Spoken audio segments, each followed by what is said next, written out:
Chapter 2, A Pig's Greed. I may not look it, but I am a surprisingly avid reader. The girl who spoke was sitting in an extravagant chair, resting one elbow upon it. She was flipping through an exquisitely bound book in her other arm, already perusing the latter half, and the sight made her seem different from the girl Subaru remembered. She wore a long-sleeve red nightgown similar to a negligee with an identically colored cape draped over her shoulders. Her voluptuous body was plain to see in her outfit, but the girl showed no outward sign of concern that a man was present. The girl was so natural, completely immersed in her book, that it was easy to forget she was in the middle of receiving a guest. Subaru felt himself unintentionally taken in by the solemnity of her gestures.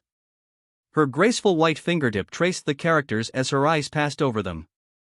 The young man felt like he could watch her all day. Perhaps it was because this unknown side of the girl before him had enchanted him. As Subaru stepped on the carpeted floor in his sneakers, he felt unsure of what to do now that he'd been ignored. He was wondering if he was permitted to enter, but the lady of the household was not paying him any attention. When he tried to forcefully begin a conversation, she'd rebuffed him at the first word.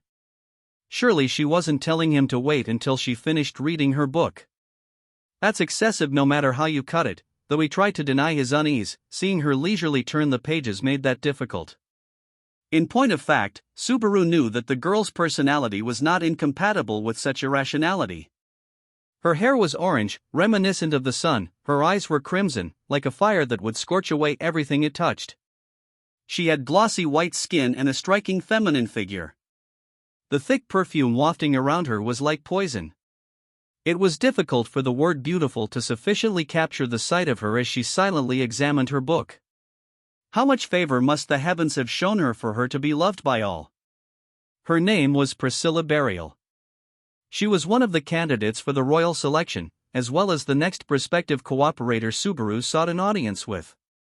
Subaru's shoulders sank when he learned Reinhard was absent from the royal capital, a fact he'd confirmed after departing from the Crush compound and while Rem was securing an inn. Reinhard was the last one Subaru had hoped to rely on. An elderly couple inhabited the villa in the capital set aside for the Astria family and had been charged with its care. When Subaru arrived without any forewarning, the two had welcomed him in and lent an ear to his request, but the young master returned to the main household with his liege, Lady Felt, and her family some 2 days ago. We can offer contact with him from our side, but, just as he'd mentioned during his visit to the Crush residence, Reinhard had left. Even though he remembered what Reinhard had said, Subaru had still clung to a slender thread of hope, but his pleas went unanswered. Even if he could reach Reinhard somehow, the distance from the royal capital to the main household of the Astria family, and from there, the distance to the Mather's lands, was fatal. The odds of him joining their forces in time were despairingly low. Subaru said his farewells to the elderly couple. Then, once he was out of sight of the mansion, he clutched his head. Roswell and Reinhard are seriously useless, and right when I really need him, too. This time, everything was going wrong. One prospective collaborator fell through after another, leaving Subaru truly at the end of his rope. If only his return by death restore point brought him back to the night when he'd parted ways with Reinhard. If you don't have it, you don't have it. Think. I don't have strength, numbers, time, anything. Racking my brain is the only thing I can do. Desperately turning the gears in his head, Subaru earnestly fought to come up with the next best plan of action. Now that he'd scratched Crush and Reinhard off the list, Subaru had scant few cards left in his hand to pick from. Considering the circumstances, pleading with the Knights of the Kingdom would no doubt produce the same results as his negotiation with Crush. Besides, Subaru felt nothing but mistrust toward them. At the very least, now that Crush, someone he thought he had a good relationship with, had abandoned him, a storm of paranoia toward others brewed inside Subaru. Not even realizing how this was narrowing his already limited options, Subaru could think of only 2 other people. However, one meant bowing his head to the finest of knights, someone he hated more than the knights in general, which was unthinkable. That left Subaru with a single candidate. Rem caught up finally. Seeing Subaru deep in thought, she called out to him. Subaru, what should we do now? It's all right. Leave it to me. You don't have to do anything. Don't do anything. Just stay right behind me. That's enough. After that interruption, Rem turned a frail smile towards Subaru as he continued thinking to himself. I absolutely have to stop Rem from bearing the brunt of everything. Subaru knew that if it was to save him, Rem wouldn't hesitate to hurl herself at danger and cast her life away. He had to protect her, no matter what. Subaru was certain that she was emotionally dependent on him, and it was his duty to save her. Whatever might happen, he had to avoid losing her. There was no other option. If he couldn't protect Rem, saving Amelia and the villagers would lose all meaning. Even indulging his hatred of Betelgeuse would be wait, that's. Subaru touched his temple as an exceedingly violent thought instantly came to mind. Just then, it had almost seemed as if eliminating Betelgeuse was a higher priority than saving Amelia and the others. Wasn't that exactly the thing Crush had pointed out earlier? It's all right. Everything's all right. I'll get this right. I'm gonna do it. I gotta do it. Subaru reassured himself, seemingly speaking for his own benefit. He ruminated on those words and pretended he had noticed nothing, as if he were putting a lid on top of a bottomless pit. This was the only way Subaru Natsuki could maintain his own sanity. The next morning, as dawn broke, the two returned to the Nobles District to follow the slender thread that bore Subaru's remaining hopes. The Nobles District on the upper section of the royal capital was lined with dazzling buildings. The showy facade of the stately mansion Subaru and Rem arrived at did not betray their expectations. No, it was more appropriate to say that it was showier and more extravagant than they had imagined. No need to ask around for who this belongs to. I can't imagine anyone would have a hard time figuring out the owner of this place. Subaru was nonplussed. The sight of the luxurious mansion was not one he'd soon forget, even from afar. The roof was painted over with gold that cast the light of the morning sun in all directions, while a number of intricate images had been engraved into the walls. As far as he could see, there were even reliefs adorning the windows, and a number of statues he could only call avant-garde art dotted the courtyard. The home was an acute reflection of the tastes of a big spender. Subaru couldn't help a dry smile when he considered how the spectacle so aggressively asserted the owner's will. As Subaru was rooted to the spot in front of the gates, Rem stood beside him with a dumbfounded expression on her face for once. If the point of the building's outward appearance was to give guests a shock, it had accomplished its goal 10 times over. You're not gonna tell me this was the previous owner's style, are you? I feel sorry for him. Ah, well actually this is the princess's tastes at work. It was a pretty extreme makeover, you know? I sympathize with the folks who worked straight through the night, but she slapped their cheeks with sacks of gold coins so they couldn't complain. Hey, that's completely different from slapping people around with a wad of bills. Whacking people with a bag of coins would totally count as actual violence. The man standing on the other side of the gate laughed at Subaru's joke. The man slid his thick fingers into the gap between his black helmet and his neck and scratched. Below his pitch-black full helm, the gateman was dressed roughly, like some kind of bandit. Though he made for an odd sight in general, what stood out most had to be the fact that he was missing his left arm from the shoulder down. This casual one-armed man who concealed his face named Al served as the retainer of the woman Subaru had come to see. Calling himself a mercenary, he was similar to Subaru, summoned from the same world. That was the basis for the strange rapport between them, as well as the reason for Al's friendliness upon their early morning visit. So what are you doing out here at a time like this? As you can see, I have low blood pressure, so I'm seriously not a morning person. If you're inviting me to go hunting for a bite or something, I might not be completely up for it. Nothing's so tame as a family restaurant. Today, I'm here to speak with your princess. Princess. Unable to see the expression behind the helmet, he had no idea how Al was looking at him at that moment. An unpleasant pause followed as the one-armed man seemed to mull it over. Well, I did get to recharge my supply of maid energy, so I guess I can take a message. That was more meaningless than I expected. Besides, it's not like you don't have any maids in this mansion, right? Hey now, you don't understand, princess. You think we can have maids waltzing around when princess thinks she's the cutest in the whole world? The only thing we have in the mansion is a cute young butler. My fault for asking. It might lower the value some, but yeah, can you pass on a message for starters? Sure thing, answered Al in a casual voice, leisurely vanishing back inside the mansion. Rem, standing to the side and a single step behind him, maintained her silence as her neutral expression tightened. But through her fingertips, lightly grasping his sleeve, he could sense the worry she couldn't hide. Subaru wanted to wipe away her concerns, but that wasn't possible when he harbored the same ones. Well, it is ridiculously early in the morning. In that girl's case, I'd expect her to say something like, "You are interfering with my precious time for sleep. Hey, you can come in and meet her." Al poked his head out from the mansion's entrance, his laid-back voice interrupting Subaru's barb. For a moment, Subaru was taken aback at the unexpected speed of the reply. Isn't it insanely early, though? You wouldn't expect it, but Princess is one hell of a morning person. The flip side is that she goes to bed really early at night. Either way, come on in. Al laughed at Subaru's hesitation and invited them inside with a carefree demeanor. As they followed behind him, it soon became clear that the building's interior was similarly intense to the exterior. Even an untrained eye could tell. Expensive-looking fixtures and pieces of art were on display in the corridor, almost to the point of impeding movement.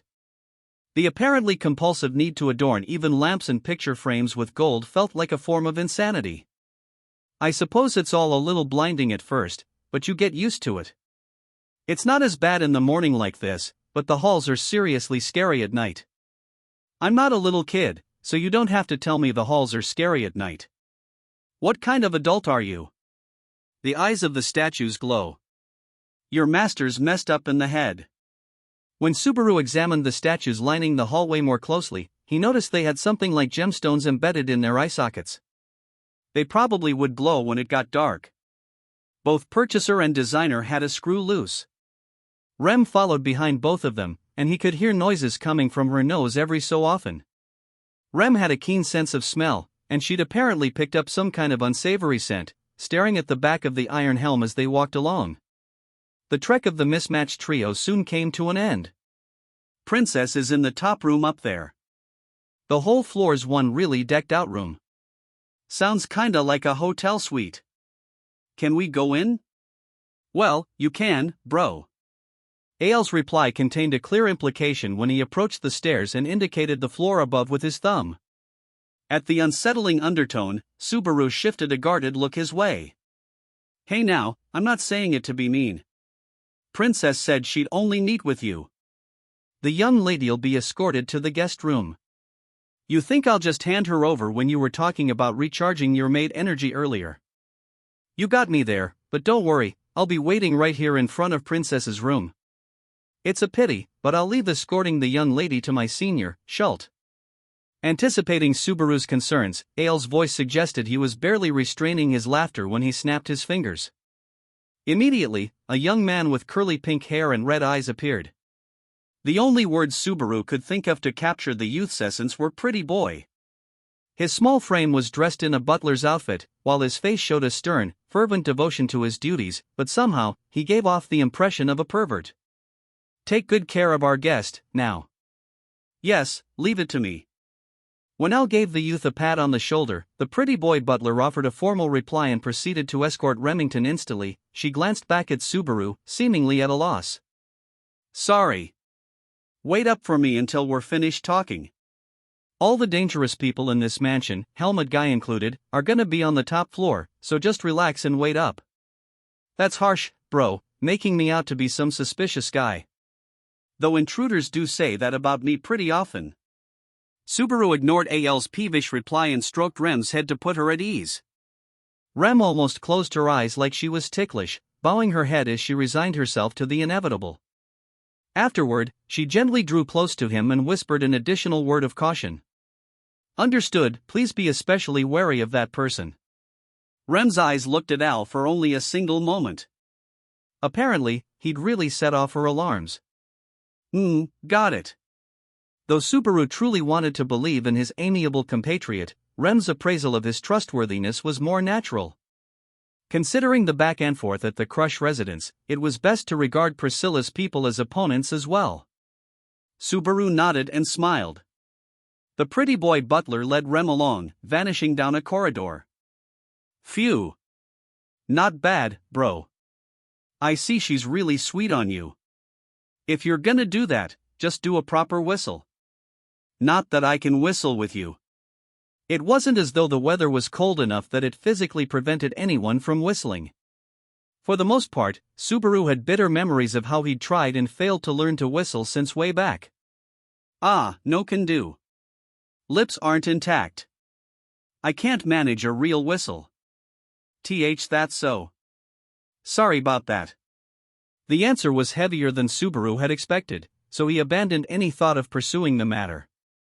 Well, it's a pity to keep the young lady waiting like this, and Princess gets annoyed and scary if you make her sit around too long. Better head upstairs, pronto. Short and sweet. Big help. Incidentally, what's Priscilla's mood like today? Since he was dealing with Priscilla, her current disposition would affect the results of any discussion to a rather frightening degree. I don't think it's particularly good or bad, so that means you really can't go in expecting anything. Princesses' moods can change before, after, or during a conversation, and they can go up, down, left, right, or bounce all around the place. What she likes to talk about isn't set in stone. You need to be good at ad-libbing to get by. So a no-prep match. The worst kind for me.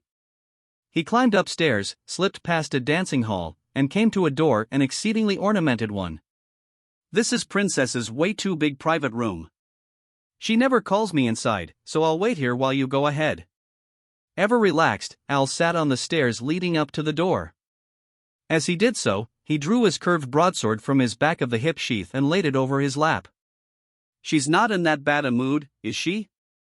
I don't want to get sliced to ribbons, and I'm tired of dealing with her when she's unreasonable and in a temper. Sorry, but she's dumped a lot of her unreasonable demands on me, too. After Al gave his petition a blunt reply, Subaru took a deep breath and pushed open the door. And so, we return to the beginning of Subaru's standoff with Priscilla. After he entered, Subaru spotted Priscilla waiting for him at the far end. She sat in a chair positioned above some stairs, elegantly continuing to read, not acknowledging Subaru at all. Without an opening line to get things started, Subaru's bewilderment and nervousness only grew as time steadily pressed onward. That's why when the sound of Priscilla's book suddenly closing shut reverberated through the room, Subaru's shoulders jumped in surprise. Now, then. Subaru gritted his teeth a little, feeling like his weakness had been blatantly exposed. Priscilla, not looking like she cared one bit, stroked the cover of the closed volume as she made her remarks. "'Twas a boring tale. You sure looked like you were into it, though. When reading any book, it is proper to become immersed in the world between the pages and be able to state what was gained after finishing a tale. Only a fool would declare something boring without completing it." It seemed she was as avid a reader as the claims said. After declaring the foolishness of appraising unfinished books, Priscilla took the volume she had read in full and tossed it into the air without warning. Ah! Subaru watched, lost in bewilderment, as the soaring tome suddenly burst into flames. Scorched by the incredibly powerful fire, only black ashes remained dancing in the air. Now then, this is robbing me of my precious morning reading time. At the very least, have you brought me a tale to pique my interest more than that book? With a devious, crafty smile, Priscilla recrossed her lithe legs and pointed a white finger at Subaru. He felt as if the heat of her fingertip were pressing against his forehead when he willed his parched tongue to move. "It's about Amelia, a royal selection candidate, same as you. I want you to lend me your strength so I can break her out of a tricky situation she's in right now." Closing a single eye, Priscilla silently prodded Subaru to continue. Under her red gaze, completely unmoved, Subaru earnestly concentrated on the words he'd rehearsed. And so, he laid out everything over the course of several minutes before reaching his conclusion. "The witch cult, is it? Humph." Propping herself up on her elbow, Priscilla supported her head with her hand as her other hand slapped her knee. Having listened to the very end of the modified version of what he'd said at the Crush Mansion, she had murmured to herself with some deep-seated emotion before she closed her eyes. Yes, the witch cult. If no one does anything, they're going to hurt an awful lot of people. Amelia won't be the only casualty. I want to take them down before that happens. That's why I need, hee. Ha! Abruptly, Priscilla leaned forward, her shoulders slightly trembling. Subaru's brows rose at the small sound from her mouth, and Priscilla's head snapped up. Ha ha ha ha! Amusing! You are very amusing. I see, you've certainly swayed my heart more than that book. You must be incredibly talented to come up with a farce like this. Priscilla laughed and laughed, mocking Subaru. It was the howl of a fiendish, carnivorous beast. He instinctively understood that this was the kind of smile that a cat might wear while tormenting a mouse to death with its claw. What's so funny? That you do not understand makes it a true masterpiece. Tell me, do you actually fail to comprehend just how illogical your actions have been? Priscilla ran a finger through her orange hair, twirling it around as she giggled in amusement. Subaru remembered this manner of speaking, proclaiming the speaker had seen right through him. It was the same tone that Subaru had heard a number of times at the Crush mansion. It was saying, "You just don't understand. I do not know if you simply have no one to rely upon, but going around informing the opposition of your own side's weakness serves only your enemy's interests. For us, seeing you lower your head and say, 'We're too weak and desperate, please help us,' is a matter for celebration." Priscilla tapped her temple with a finger as she ridiculed Subaru's desperate plea. He'd considered the possibility that she would brush him off. But he hadn't expected she would tear into him like this. Not caring about appearances is fine, but you have considered this too little, far too little. Aiding the enemy to help your own camp when it falls into crisis. Your behavior is that of a talentless employee. You are hopeless. Death would be far preferable. Priscilla rose from her chair while hurling insults without restraint, going down the stairs until arriving right in front of Subaru. Indeed, 'twould be better if I severed your head myself. The next instant, Priscilla pulled a fan out from her cleavage, resting it upon the carotid artery on the right side of Subaru's neck. He had seen neither her step nor the swing of her arm, only a master could pull off this move. Even though the fan was not a bladed weapon, Subaru felt like it could lop off his head the instant it moved. You couldn't even see it? Priscilla moved aside her fan, speaking as if Subaru's unwitting gulp bored her. Not just foolish but slow as well. There's no saving you. Though, to bear with such terrible treatment and still be thinking of your master, I admit such devotion is admirable. And so, Priscilla narrowed her eyes, audibly opening her fan and using it like a red curtain to conceal her own lips. Even I would have a bad taste in my mouth if I dismissed you with nothing but a laugh. Thus, I shall grant you an opportunity. An opportunity? Yes, an opportunity. This is your big shot, in other words. Priscilla's pronunciation of the modern phrase was strange, perhaps she'd learned it from Al. Priscilla folded her fan once more and extended it toward Subaru. For some reason, Subaru could not evade its straight, silent motion as the end of the fan pressed into his forehead, sending him tumbling onto his backside.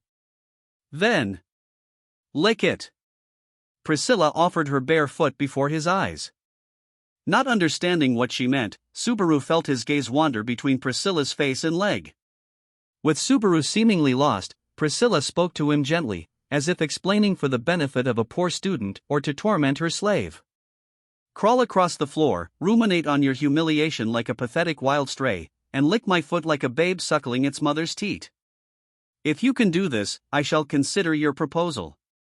Wah! If you don't want to, that's perfectly fine. If your meager personal pride comes first, wave your tail and your master shall abandon you to the wilds. Either way should provide amusement. Priscilla concealed her lips and smiled, as if to say she would enjoy his fall regardless of his choice.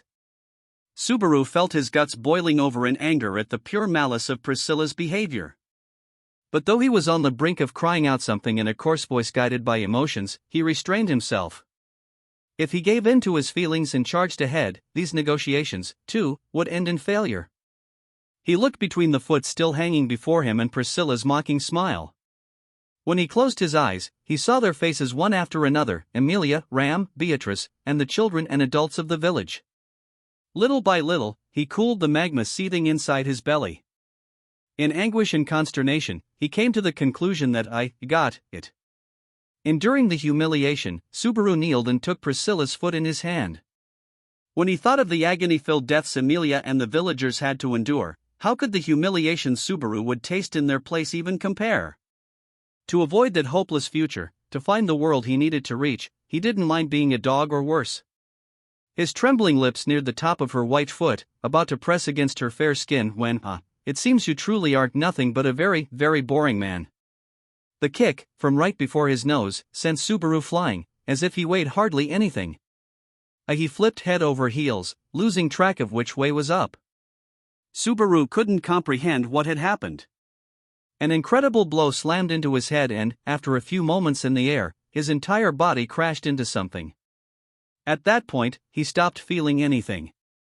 It took his intermittent conscious thoughts an ill-defined amount of time to catch up and realize he was lying on the floor, limbs splayed. A large volume of some kind of viscous liquid poured out from his nose. What you have is neither loyalty nor faithfulness. It is filthier than that. It is a dog's existence and a pig's greed. A lazy pig that wants. A swine's greed is the most unsightly of all. Neither the ringing in his ears nor his nausea would stop. The inside of his skull was spinning. He heard Priscilla's voice from somewhere, but the details weren't sinking into his head. Even if you drive off the witch cult, I shall destroy your camp by my own hand for harboring such a beast. I have reached this decision based on your thoughtless actions. As he lay down, she gripped his collar and violently lifted up his body. When his torso was raised, more blood flowed out of Subaru's nose. Subaru coughed, finding it hard to breathe as she insulted him mercilessly at close range. Take pride in this. It is you who has invited that woman's, Emilia's, destruction. She thrust him away at full force, and Subaru's body rolled and slid all the way to the entrance. Aldebaran. When she yelled in a sharp voice, the sole door to the outside opened from the other side. Al poked his face in and looked at Subaru, who was covered in blood by the door. What in the world happened here? Throw out this repulsive fool. Or cut him in half, I care not. Well, I sure care. Hey, come on, bro. Without a single word of rebuttal to his enraged master, Al easily hoisted up the fallen Subaru and passed through the door. But on his way out, he gently turned his face toward Priscilla in the center of the room. Don't be so angry, princess. Violence ruins your pretty face, you know? If you do not wish me to break your broken visage even further, take him and go. I will not say it again, Aldebaran. Like I said, don't call me that. Quick on his feet, Al descended the stairs with Subaru over his shoulder and spoke in a considerate voice. Anyway, it's best if you get out while the going's good. It's princess. If she changes her mind, it's not unthinkable for her to tell me to cut you down. Get out of here while she still thinks it's all right to not kill you. Hugh. This is bad. I'll call the young lady you brought with you. Just get outside, okay? Al shrugged at the barely conscious Subaru, a deft feat under the circumstances. After that, he picked up his pace even more, leaping his way down the stairs. Subaru? When she saw Subaru sitting slumped against the mansion's gate, Rem's face went pale as she ran over. Subaru was slack-jawed as Rem touched him. She checked the state of his injuries as she chanted a healing spell. A pale light enveloped the wound on Subaru's face. What happened upstairs? That. Looks like our princess's mood turned sour. I told him to be careful, but... Well, you have about as much chance trying to perfectly predict the moods of a cat. Al's reply was rather awkward, but his statement did not carry a single shred of guilt or apology. Rem, aghast at his demeanor, was about to raise her voice in protest. You don't need to say anything. Subaru, can you think clearly? In accordance with his healing concussion, his fuzzy mind had begun to clear. Rem's face brightened at the sound of Subaru's voice, but she closed her eyes, focusing on his treatment. I really cannot let you out of my sight, Subaru. You were away not even an hour, and yet you return with such grave injuries. Hey, it's not like I'm trying to get who now that his circulation had returned to normal, blood poured freely from his nose once more. Rem immediately caught the trickle with a hand she had held over him, drawing a handkerchief from her side and placing it against his head. Please hold this on your nose. The bleeding will stop on its own. I will continue treatment. Subaru held his nose as Rem had told him while he received gradual treatment via mana. Meanwhile, Al watched, nodding as if to say, looks like you'll be okay. There's no point just standing around, so I'll head back inside. I don't know what you were talking about, but from the looks of things, it didn't go well. If you take too long leaving, Princess'll seriously tell me to cut you down, bro. Cut Subaru down. Hey, don't make that scary face, young lady. I'm saying she will. So get out of here before she gives me any orders. It's not like I want to do something like that. After his dramatic reply to Rem's overreaction, Al's shoulders sank as he shook his head. Well, take care of yourself, bro. And young lady. Ah, that's right, you're Ram. Take good care of bro here. Ram is the name of my older sister. My name is Rem, Master Al. When Al gave his flippant parting words and turned his back, Rem formally introduced herself. That instant, Al's feet stopped. Rem? The one-armed man stopped before he looked up, then slowly turned around. Don't be silly. You're Ram, right? I am Rem. Forgive my rudeness, but where have you met sister, Master Al?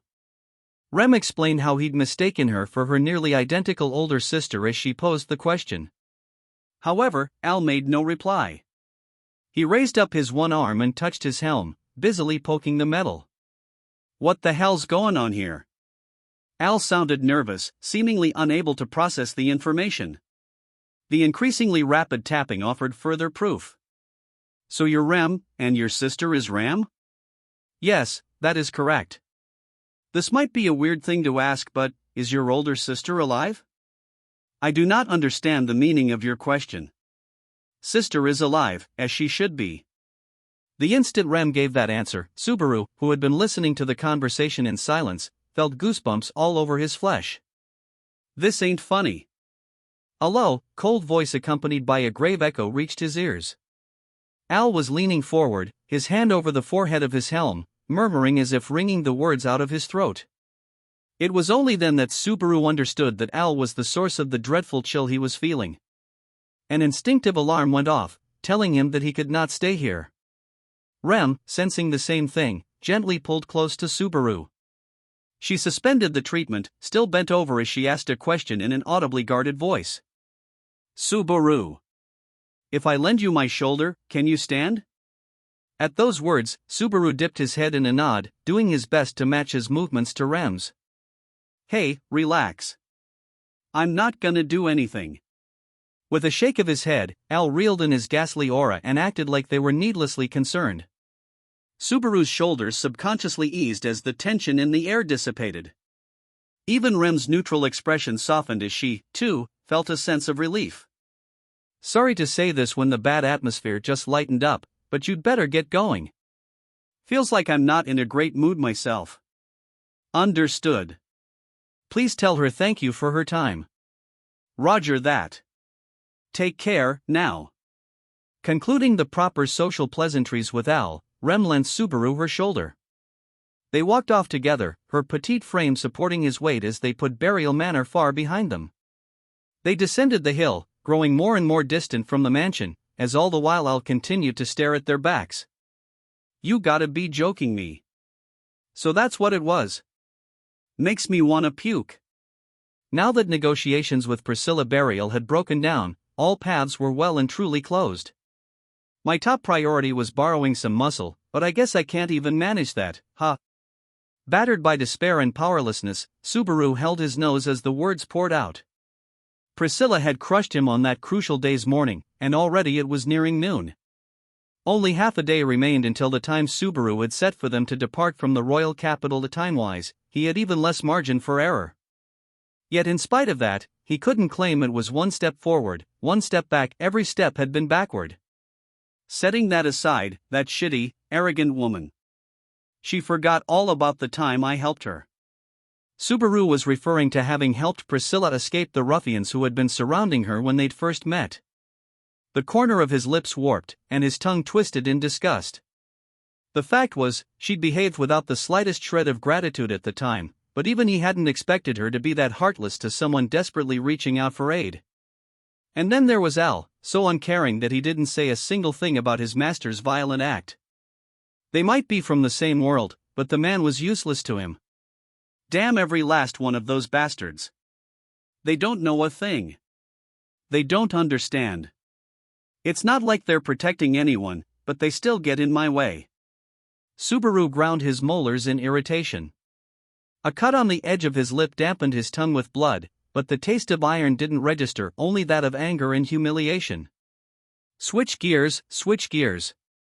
This ain't the time to get sidetracked by those two idiots. He had a lot to process. Having sent Rem off in one final act of resistance, Subaru headed to their rendezvous point. His feet took him down the street, out of the Nobles district and to the capital's central strata, the commercial district. From there, he navigated the crowds, heading straight toward his destination. Wow! Hey you, mister. You look really hurt. Are you all right? Huh? Subaru, surprised by the abrupt voice, shifted his gaze down, looking for its source. The person who hailed him was short in stature, not even reaching Subaru's hip. It was a beastman child with an orange pelt, big round eyes, and an adorably joyful face, who was apparently stretching upward to get a better look at him. You're bleeding, aren't you? Sometimes I cut my mouth when I'm eating, so I know. That must really hurt. You look like you're ready to cry. I'm not bleeding for a little kiddie reason like. I'm busy so, later. Don't you want me to heal it? Sniff sniff, sniff sniff. Besides, the smell isn't just from your mouth, mister. You're bleeding from your nose, too, you know? The wound Priscilla had given him ought to have already closed, but the girl's sense of smell could apparently still pick it up. The unpleasant memory resurfaced as Subaru tried to brush the girl off. But before Subaru could do so, another girl found her first. Hey, Mimi. Don't be causing people trouble. You know you shouldn't make so much mischief. At the sound of a soft voice, Mimi looked back, waving energetically with her short arms. The person who had found her approached, smiling at her enthusiasm. I'm very sorry that my girl caused you true. MMMN? Subaru's breath caught. She immediately noticed his expression, which made her stop mid-apology. The momentary surprise vanished. Instead, a look entered her eyes that seemed ready to welcome an unexpected event with open arms. That's right, you're Subaru. Emilia's knight, Subaru Natsuki, so you're still in the capital, huh? What an unexpected surprise. She was a small girl with soft pale purple hair. Her narrowed light blue eyes suggested she had gentle regard for others, but Subaru knew that the girl was avaricious deep down. Even if he was meeting her in a different place, there was no way he could mistake her aura. Anastasia Hashin, I see, you actually remembered me. I was right worried I didn't make much of an impression back there, so I'm kinda relieved. If you still recognize me after everything that's happened to you, everyone else should be able to, too. Anastasia smiled as she spoke in a Kansai a Kararaji dialect unfamiliar to his ears. Subaru, shocked to have bumped into Anastasia, scanned the area. If Anastasia was there, that man had to be somewhere around. Relax, Julius is on other business. He's not coming. That's so.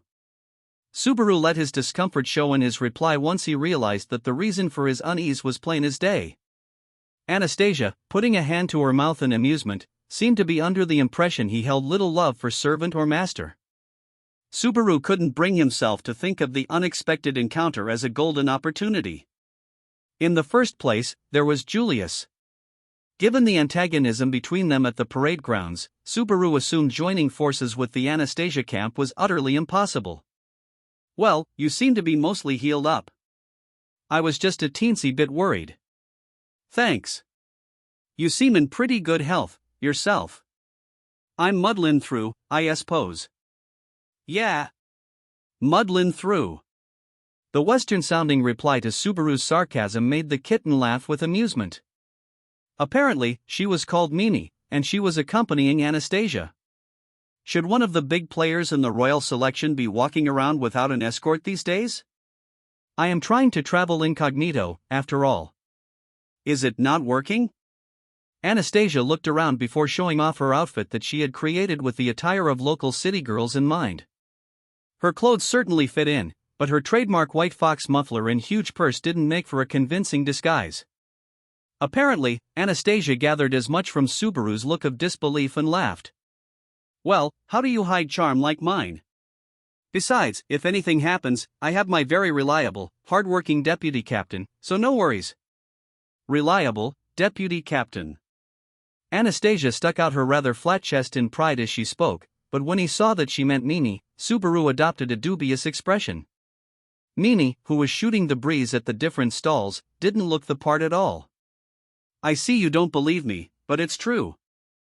She's the second in command of my private army. I think she'd hold her own against Julius a lot better than you would.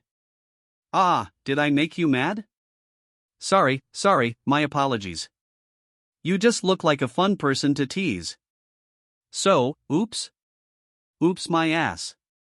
Subaru pursed his lips, making his displeasure clear. If this is just small talk, would you mind letting me be on my way? Unlike you, I have things to do. Well, you're no fun. Things to do like what? I have to meet up with the girl who's traveling with me. After that, gotta get a dragon carriage and leave the capital. Stuff. He was supposed to meet back up with Ram at one of the restaurants lining the royal capital's main street. Whether his pathetic attempts met failure or success, the two had planned to procure the dragon carriage they needed to leave the royal capital within the next few hours. Getting a dragon carriage. So you say, but can you really? Right now, it's a lot of work finned in one here in the capital. I hear it's just one mess after another recently. Hard getting a dragon carriage? That shouldn't be a, Subaru would have continued to say problem, but the word caught in his throat. In previous loops, he'd taken his dragon carriage for granted when he returned to the Mather's domain, but the vehicle from the first time around was a loan from Crush. Considering that circumstances had been similar the second time around, he had assumed Crush had lent them one then as well. Someone's buying up all the dragon carriages in the capital or something. So if you want to rent one right now, it's gonna take a lot of legwork. Seriously? Anastasia suppressed a giggle while Subaru could only murmur in bewilderment.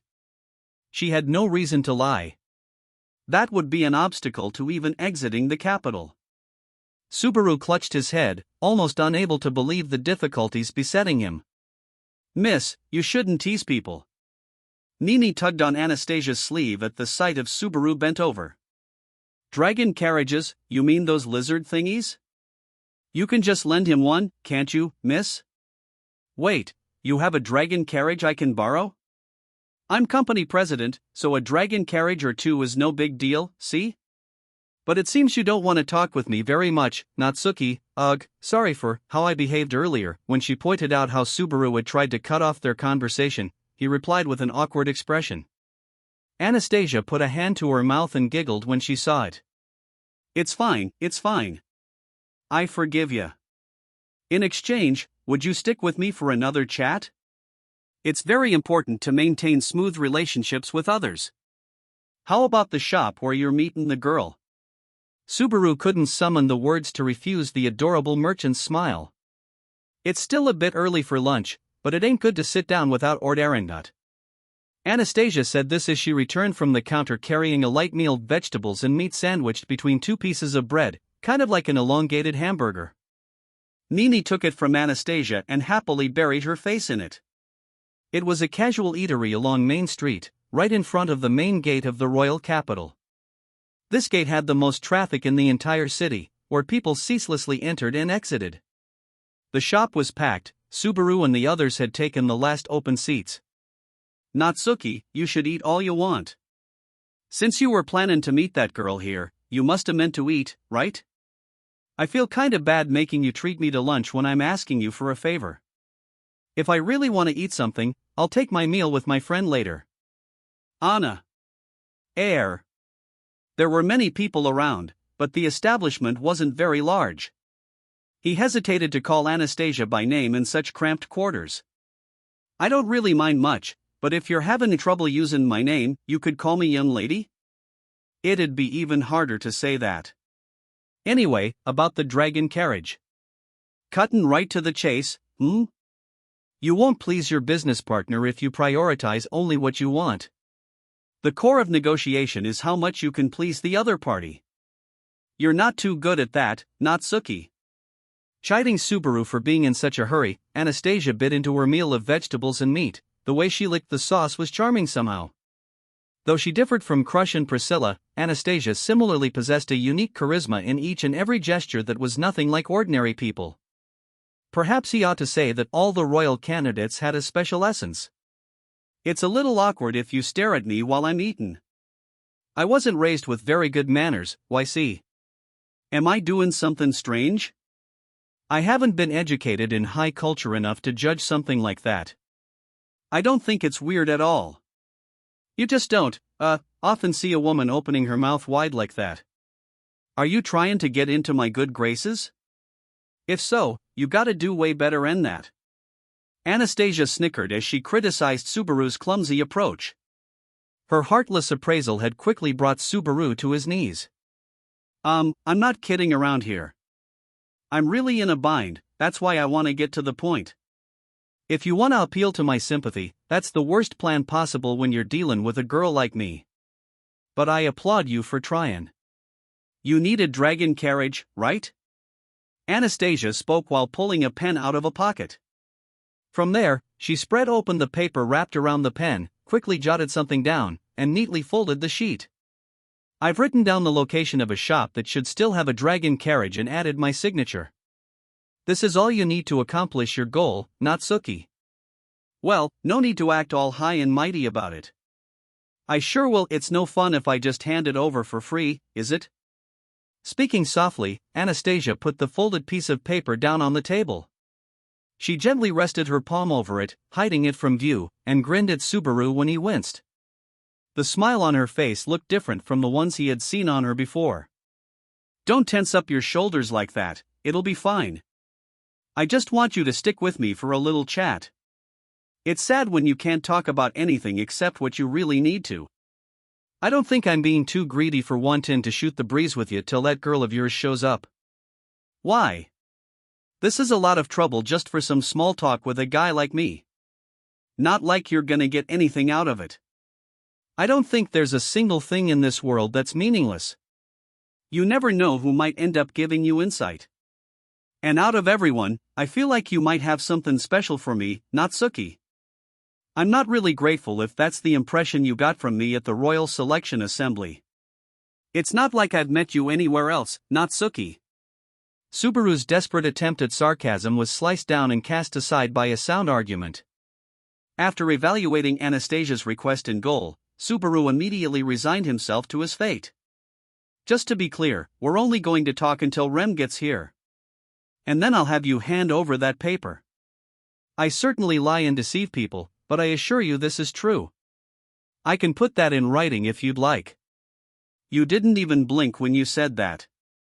What do you want to talk about? I told you when we started, didn't I? The core of negotiations is to get in good with the other party. If you want to get better at talking, you gotta get better at listening. A solid start would be finding out what your partner's interested in. Or more candidly, don't look like you're simply putting up with the conversation. It would be bad for Subaru to stray from his commitment and sour her mood. He scratched his head and sank into thought. Hey, miss. I want to eat more of what I just had. Please? Sure, eat all you like. Don't make your mouth messy with the sauce. We don't want that adorable face getting dirty, do we? Well, that's kinda cute, too. Wipe it for me. Rub. Yay. I'll be back. Once Anastasia cleaned up her face, Mimi flew over to a shop worker in very high spirits. Subaru did a double take as he watched the tiny girl. Earlier, you said that Runt is second in command? What? You're asking about Mimi and not me? You swing that way, Natsuki? Is it because you have a thing for kitty ears? That's why you're trying to get close to my girl? I don't have any weird fetishes like that. In the first place, if I were into that, Subaru clenched his teeth as he recalled the image of a cat-haired knight at that mansion full of know-nothings. Anyway, no. It simply caught my interest. I think you said something about a private army? For what it's worth, they're pretty famous in Kararaji. They're the Hashin Company's own mercenary band, the Iron Fangs. I'm their sponsor, so of course I get the privilege of choosing the members. Anastasia spoke while shifting her gaze to Mimi, who looked absent-minded all the while. She's super cute, isn't she? She's so much fun to hug and go to sleep with, you know? It's my turn to ask if you swing that way, geez. You're not telling me you twisted arms to get someone like that in as second-in-command, are you? No need to worry, it's fine. I told ya, didn't I? That girl's the number 2 of the Iron Fangs all right, and she has skills worthy of deputy captain. That's why I can stroll around the capital with only her. Sensing absolute trust in Anastasia's comments, Subaru observed Mimi's back once again. She really didn't look strong at all. But her master's words were convincing all the same. A candidate for the royal selection would never walk around with a lone bodyguard if that person wasn't capable. Just to get this out, I won't talk in detail about the members, okay? I'm not generous enough to put all my cards on the table. In fact, I'm pretty confident it's a bad idea. Well, that doesn't make you sound as confident at all, though she'd blunted any effort to poke deeper. Subaru engraved the name of the Iron Fangs into the back of his brain as one more potential threat. If he and Anastasia became overt enemies at some point, it would be yet one more wall to overcome. Natsuki, your brow is too wrinkled. You look like you're glaring. Hey, I was born with this face, okay? No need to go picking at a guy's complexes. Complex? That's fine. That said, you mentioned your birth, but where were you born, Natsuki? We don't see black hair very often around these parts, and your outfit stands out, too. I was born in Japan on Earth, and this is a tracksuit, probably the only one in the world. It was a strange topic. His honest answer sounded like he was dodging the question entirely. Sure enough, it made Anastasia pout, her face clouded. Japan of Earth. Never heard of it. But, where is that? Past the Grand Cascade. Far to the east, and then farther east past that is Zippong. The Grand Cascade, Subaru gave a flippant answer, expecting her to burst into laughter, but Anastasia sank into thought. Subaru raised an eyebrow at her completely unexpected reaction. You're not gonna laugh? Reinhard thought it was pretty stupid, Well, you see, once in a very great while, you hear about people who hail from beyond the Grand Cascade. I never expected for you to claim your homeland is there, though. What, there's other jokers besides me? Famous people even? If you want to know more, I think you should study up on Hashin of the Wastes. Anastasia still wasn't laughing when she offered him a piece of advice. Subaru cocked his head at the mention of Hashin of the Wastes. After all, that was Anastasia's family name. And Subaru recalled that Hashin of the Wastes was also a heroic tale. You're not actually related to this Hashin, are you? I thought I heard you saying you took up the name for yourself. It's the name of the founder of Kararaji. As a Kararaji native, I'm not completely unconnected, but there's no blood relationship. I just decided to call myself that. Fitting for someone who rose up to become a goddess of commerce, don't you think? Damn, you've got a lot of guts to come right out and say that. She apparently rated her exploits high enough to warrant declaring herself a goddess without any hint of irony. He recalled Anastasia's boast at the royal selection meeting that she wanted to get a kingdom for pure self-interest. That performance put her on a one-way train, there was no going back for her now. If I fail, people will point at me and laugh, though. But I've come this far. I'm not gonna talk too highly of myself when I'm still halfway to where I'm going. Subaru had heard only a tiny bit about Anastasia's birthplace during her demonstration of conviction at the royal selection meeting. Apparently she'd been born in the slums of Kararaji and afterward rose to her present position on the merits of her genius alone. A great mercantile house, as famous as any nation, served her, and she had declared herself as a candidate for the royal throne. Not for the first time, Subaru felt like the person before his eyes was unlike any he had seen before. How can you do that much? Aren't you afraid of failure? Oh my. Natsuki, have you finally taken a proper interest in me? Subaru didn't have a plan, he'd simply voiced his honest doubts. Perhaps, just as Anastasia had taken it, he asked the question because he was finally looking straight at her, not a troublesome opponent, not someone connected to Julius, but Anastasia, the individual. Failure, huh? I'd say I'm afraid of that, too. I'm not exactly claiming I've won every battle I've fought to get to where I am now. I've just kept winning the ones that really mattered. You never wonder if you've won enough of your bets? I mean, you have plenty as it is. You're a big-time merchant, you have lots of people around you, and, can I really say I have plenty? I don't even know what would satisfy me. Her low voice and piercing light blue eyes made Subaru unwittingly stare at her. As Subaru fell silent, Anastasia finally softened her lips and suddenly changed the subject. I have a dream.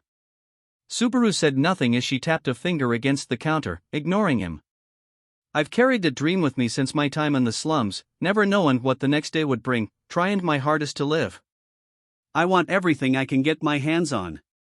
Everything you can get your hands on. My dream is to see just who I can become, just how far I can go. But I won't compromise one bit until I'm satisfied I've done that.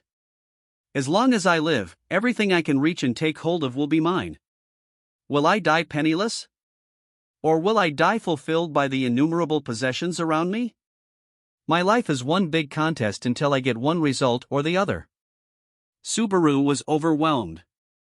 He realized that the small-statured girl before him was an amazing person, someone he might even look up to. Her fundamental character as a human being differed from Crush's and Priscilla's. The power of her charisma was in no way inferior to theirs. No, to Subaru, in that moment, he had a much more favorable impression of her than the other two. With the division between him and the know-nothing Crush, and considering Priscilla's arrogant dismissal, he thought that Anastasia might just be a heaven-sent final thread of hope that he might be able to count on. For Subaru, unable to gather any reinforcements, this was one last possibility if he wanted to borrow strength from others. Hey, Anastasia. There's something I really want to talk to you about. Subaru, who had initially treated Anastasia as a nuisance to be swept aside, was now meek toward her. I can depend on her. At that though, the image of Julius flickered in the back of his mind, stabbing Subaru's chest, but he suppressed that emotional wound with all his might as he tried to broach the topic. Hey, time out. It's just been you asking questions this whole time. I'm happy that you've taken an interest in me, but this isn't very fair, is it? Anastasia cried foul and brought his determined move to a halt. That's not really enough to call it UNF, no, never mind. Talk to me. Yes, compromise is real important. It's an issue of personal relations that comes even before negotiating. Natsuki, you look like you're leaving the royal capital, but have you done enough sightseeing? Don't call it something casual like sightseeing, geez. I'm not, and I'm sure you aren't either. Is this really the time for a trip just to feel better? Subaru shot down the topic, interrupting his subject. I don't plan to just travel around, but don't turn up your nose at seeing the sights. People get something out of just exploring a place with lots of people in it and taking a look here and there. Midway, Anastasia's strained smile vanished as she lowered her voice slightly. That change in her demeanor and expression stole Subaru's attention. She indicated the street with her chin. The atmosphere on this avenue's changed, like the shopping area before it. Did you notice, Subaru? Now that you mention it, it feels way more hostile somehow. Subaru had known the sights of the royal capital for only a total of several days and hours, but even he could sense that the air of the royal capital felt different on his skin. The looks on people's faces have changed. The talk about the royal selections brought all kinds of misers out of the woodwork. I think you're the pot calling the kettle black, especially when you're the one poking into their business. Hey, when you compare the people going 4 tiny piles of coins to a gal who's after a whole kingdom, they're pretty pathetic. Besides, in business, speed is the name of the game. When you look at what people with a nose for money are doing, you see more of the big picture. Anastasia thought about the big picture in a way Subaru could not fathom. When the ones at the top move, then the people start to move. When the people move, things move, too. So right now, traveling merchants are pouring into the royal capital from all over. If the people are there, things follow. So I can see this and that about what's to come. The things you see are merchandise? Is there some special meaning to what they're selling in the capital right now? You caught on fast. Incidentally, the prices of quite a few goods are in flux around here at the moment, but things made of metal have gotten especially expensive. Someone's snapping up weapons like swords and spears inside the capital and out. Iron and weapons. I feel like I've heard about that before. Ah, from Otto. The conversation was from when he'd traveled with Otto during the first time going through the loop. Otto had been drowning in drink because he'd been carrying a large quantity of hard-to-sell goods. Apparently, his bankruptcy really had been assured. Swords and armor. So not just iron itself but weapons and stuff? You don't think the people gathering up all that are planning to start a war, do you? Who's to say? It's possible the goal is more financial in nature. Work in the market to favor you is more than enough reason. Merchants collude with one another quite a bit. If they think something's worth getting, they'll grab it by the throat. Subaru readily accepted Anastasia's reasoning. Certainly, merchants would be grateful toward another party creating a favorable business opportunity for them. A thriving industry was connected with a thriving city. From the way you're talking, is the person gathering up iron pretty well known? Who is it, then? It's someone you know very well, Natsuki. Someone I know. Duchess Crush Karsten. She's been on an iron buy-in spree here in the capital. Crush is. Subaru, who had been blithely following the conversation, was shocked to hear the name of someone that closely related to him. But when he thought about it, things added up. Crush had been receiving guests day after day. Maybe she wasn't just dealing with influential political figures but negotiating with merchants and bargaining for merchandise as well. I see, so that's why Russell showed up, Russell fellow? He's a big fish.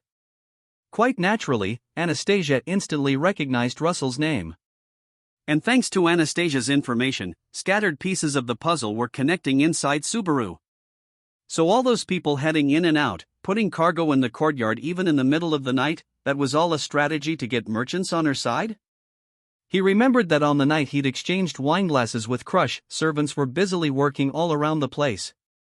But they seemed to move with a purpose greater than simply gathering metalwares. They seemed to be expecting something bigger than that. Well, not like it has anything to do with me now. Subaru initially felt the urge to pursue his doubt but gave up midway and cast it aside. Whatever Crush was planning or whatever was disturbing the economy of the royal capital had nothing to do with him. All that mattered to Subaru now was finding a way to oppose the witch cult. There was nothing else. So why did he need to puzzle over unnecessary considerations like that? While Subaru's thoughts ground to a halt, Anastasia murmured across from him. My, I'll have to keep that in mind. Subaru looked up, sensing a particularly weighty tone in her voice, when he saw she was gently holding out her palm. Without thinking, Subaru took the scribble that he would need to obtain a dragon carriage. Thank you, Natsuki. You've given me enough of what I wanted to hear.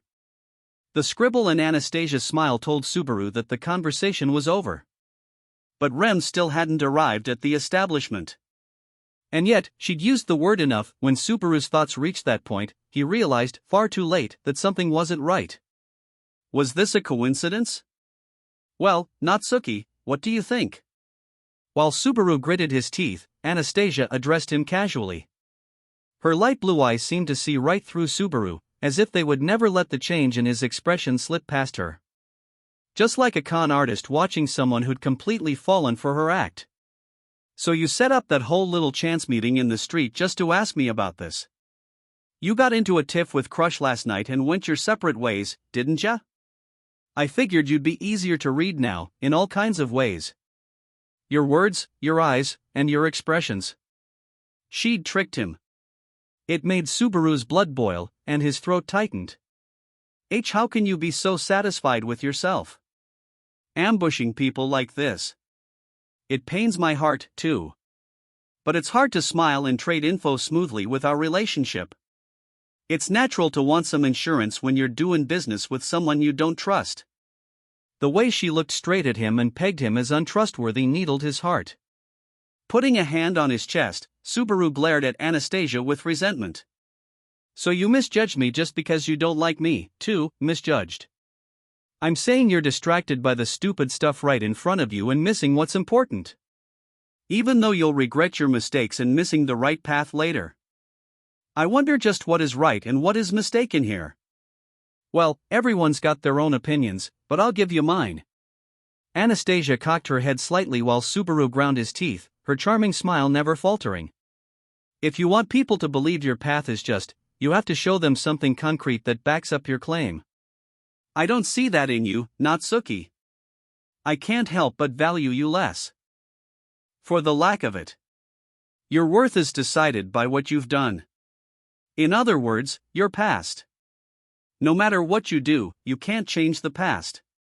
So the worth of the Natsuki I know hasn't changed one whit. Anastasia patted her own modest chest, looking at an enraged Subaru with upturned eyes. When you make a mistake, it never, ever goes away. Hey, mister, don't get any closer to Miss Anastasia. Nini's super strong, okay? When Subaru unwittingly took a step forward, Nini thrust a large staff against his face. She'd wedged herself between Subaru and Anastasia, preempting Subaru's loss of control. Thank you, Nini. But you don't need to do anything. I'm sure there's nothing Natsuki can do. How can you just decide that I can't do anything like that? As Subaru spit and shouted, Anastasia put distance between them and crossed her hands behind her, tilting her head. Ah, did I hit a sore spot there? Sorry if I did. But I won't apologize for using you. It's an ironclad rule among merchants to take anything that isn't bolted down. Besides, neither of us said anything that hurts us personally, did we? You asked me whatever you wanted, and you answered several of my questions, Natsuki. That's just because you led me into it. It's dirty. It's underhanded, damn it. I told you at the start, I lie and deceive. And when I offered to put it in writing, you're the one who didn't want me to, aren't you, Natsuki? I never said anything like the... You're the worst, master and servant alike. Eat shit. He should have remained true to his initial instinct, the distaste he'd had the instant he'd seen her face on Market Street. He should have known she was the worst of the worst from the simple fact that Julius served her. She'd manipulated him through the art of conversation into expecting that she might be trustworthy. Truly, just how much disgrace did he have to endure before people were satisfied? Haven't paid him back for Julius, either. Well, that was partly my fault, too. Subaru gave no heed to Anastasia's words as he was about to rip up the paper in his hand and throw it away, but he hesitated right on the cusp of that impulsive action, knowing that he would then have truly gained nothing for all he'd endured. I'm relieved that you really aren't that stupid, Nini. Right. Mister, turn this way. Subaru was breathing raggedly and clutching the paper in his hand when Nini held her staff aloft. Subaru stood rooted to the spot while a pale light softly enveloped his face. Pain, go away. Using magic, she healed the cut on his lip that had been there before their initial encounter. While Subaru was speechless, Nini smiled at him, apparently without a single care in the world. Mrs. High Maintenance, but she never means to do bad things, so forgive her, Kay? This is why she doesn't have any friends. Nini, you don't have to tell him that. Well, see you round, Natsuki. Anastasia had thoroughly wrecked him to the point that even her follower had taken pity on him. Subaru's shoulders quivered as Anastasia turned her back on him. I'll add just one last lesson about the basics of negotiation, Natsuki. Standing still, Anastasia's back remained turned to him as she raised a single finger and spoke. The secret is to prepare everything you can before you ever reach the bargaining table. Learnin' little tricks is all part of turnin' the situation in your favor. You have to know yourself and dangle what the other party wants in front of them. Where you come up short, Natsuki, is that you want, but you got nothing to offer in return. He didn't know Anastasia's real motive. Even if he listened to her, it was meaningless. But he would understand the meaning of those words soon enough. "All right, let's go, everyone," Anastasia called out with a clap of her hands.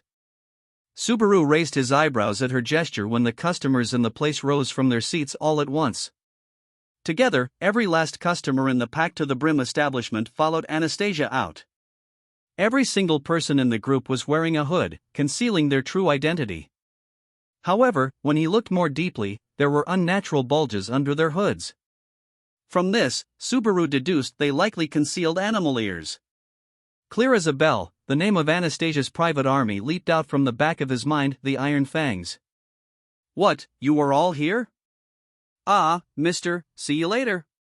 Mimi smiled at her comrades as they filed out, giving Subaru a wave of her hand before she, too, darted away. The only ones left in the place were Subaru and the proprietor. That was what she'd meant by preparing everything you can before you sit at the table. Shit. Unable to endure his own worthlessness, Subaru slammed his fist into the tabletop. With no customers remaining in the establishment, the proprietor quietly withdrew into the back. His face was as conflicted as Subaru's. Subaru stayed like that, his shoulders shaking from humiliation, when a voice called out to him. "Subaru?" It was Remington. She had arranged for them to meet at that place, and now she rushed over to Subaru. "Subaru, what's wrong? Did something happen?" "It's nothing, Remington. How about on your end?" Subaru interrupted Rem's concerned voice, covering up his current humiliation with all his might. Even if he told Rem about how Anastasia had gotten the better of him, it would change nothing. Faced with Subaru's stiff demeanor, Rem closed her mouth, then she politely reported the results of her activities. "I reported the covert maneuverings of the witch cult to the knight's garrison. By invoking Master Roswell's name, I was not dismissed immediately at the gate, but the awkward wording and frail tone of her voice for the latter half pretty much told Subaru how that had gone down. Rem, Roswell's servant, was more likely to be successful in spurring the knights to action than Subaru, who had a grudge against them. Trying to exploit that was his final act of resistance, but they didn't give you a good answer? It would seem that the knights have a jumble of similar reports. Few concrete details are known about the witch cult's underpinnings, and apparently an endless stream of tips constantly flows in with no practical way to verify it. Ah, I get it now. This is seriously like back when they had real witch trials. It ain't much of a joke if that's how the witch cult actually hides itself. The sheer number of people afraid of the witch cult lurking nearby gave birth to imaginary phantoms in every corner of the land. Those fears took form as tips to the knights, dragging down the value of any real leads as a result. That seemed backwards somehow. Both the arrogance of the knights and the vileness of the witch cult were at fault. The knights should have been rigorously checking out any and all potential leads related to the witch cult, considering how they were a blight to all. With that, Subaru understood that all his plays had failed. If gathering reinforcements isn't possible, I hate it, but there's no avoiding it. What will you do? Goes without saying. We head back to the mansion and get Amelia and Ram out of there. We'll bring them here to the capital or wherever Roswell went off to. The destination doesn't matter. Anyway, where they are now is dangerous. Betelgeuse's loud laughter came back to life in the back of his head. Subaru's fist trembled in frustration. Even if he wanted nothing more than to pulverize that bastard's skeletal face, he didn't have the means. Even if he did choose to take on the enemy with his current resources, it would invariably entail putting Rem at the tip of the spear. He would avoid that at all costs. Getting Rem hurt because of Subaru's thoughts and actions was unthinkable. He couldn't bear it. If he couldn't drum up the strength to battle Betelgeuse, taking them on was unthinkable. Any option that meant losing Rem was out. Even then, bloodlust made his insides seethe. The inexhaustible hatred was like a curse echoing over and over inside his skull. "Excuse me, Subaru. Actually, about the dragon carriage needed to return to the mansion, it's tough to get one, you mean?" In that case, while Subaru's blood boiled, Rem broached a topic that seemed difficult for her to bring up. He nodded at her concern and revealed the paper Anastasia had handed him. As promised, it had the name of the store and her signature. It was Subaru's consolation prize for his ignominious defeat during negotiations. If we go to this place and talk to them, they should treat us all right. I'm sure of that much. Really? Where in the world did you? Just as I'd expected you, Subaru. As you'd expect. Expect, huh? Ha, you're funny, Remington. Rem, having no idea how he'd gotten a hold of it, couldn't have meant anything malicious or ironic by it. Even so, Subaru couldn't stop a dry laugh from coming out. There's no time. Let's get moving. Pulling the bewildered Rem along behind him, Subaru walked out onto Main Street, heading for the indicated store.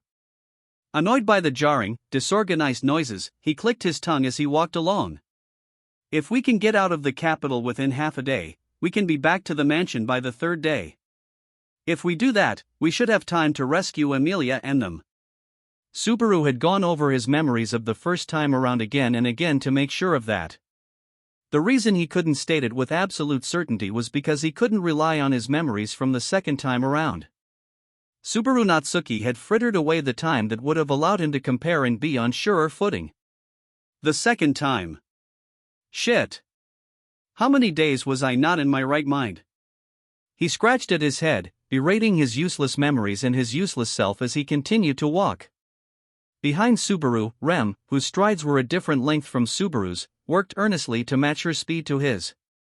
But Subaru never noticed Rem doing that, for he had forgotten to look back.